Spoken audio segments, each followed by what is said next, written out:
New ইয়র্কে ডিম ছোড়ার ঘটনার পর আটক যুবলীগ নেতা ছাড়া পেয়েছেন। যুবলীগ নেতা মিজানুর রহমান মুক্তি পাওয়ার পর তাকে ফুল দিয়ে শুভেচ্ছা জানান স্থানীয় নেতাকর্মীরা।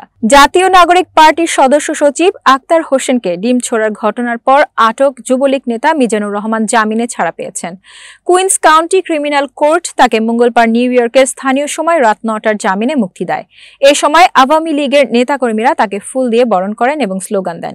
বাংলাদেশ আওয়ামী লীগের সভাপতি শেখ হাসিনা তাকে ফোন দিয়ে অভিবাদন জানিয়েছেন বলে জানান মিজানুর রহমান সংবাদ মাধ্যমকে বলেন, আদালতে বিচারকের সামনে আমাকে হাজির করার কথা ছিল রাত ১১টায়।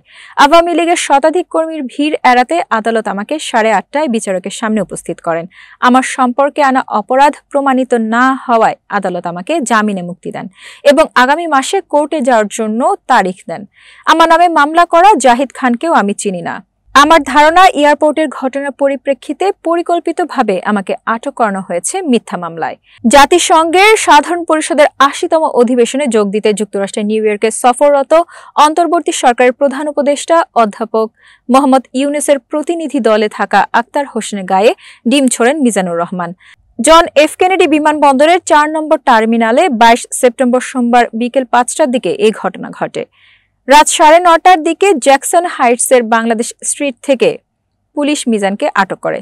যুক্তরাষ্ট্র আওয়ামী লীগের উপদপ্তর সম্পাদক শিবলি সাদিক বলেন, সোমবার রাতে আমরা সারাদিনের সফল বিক্ষোভের পর আনন্দ করছিলাম। তখন বিএনপির এক সমর্থক মিথ্যা অভিযোগ করে পুলিশ ডেকে এনে মিজানকে গ্রেপ্তার করে। এতক্ষণ বার্তা বৈঠকের সাথে থাকার জন্য ধন্যবাদ। নতুন নতুন তথ্য ও সংবাদ পেতে বার্তা বৈঠকের ফেসবুক পেজ ও ইউটিউব চ্যানেলের সাথেই থাকুন।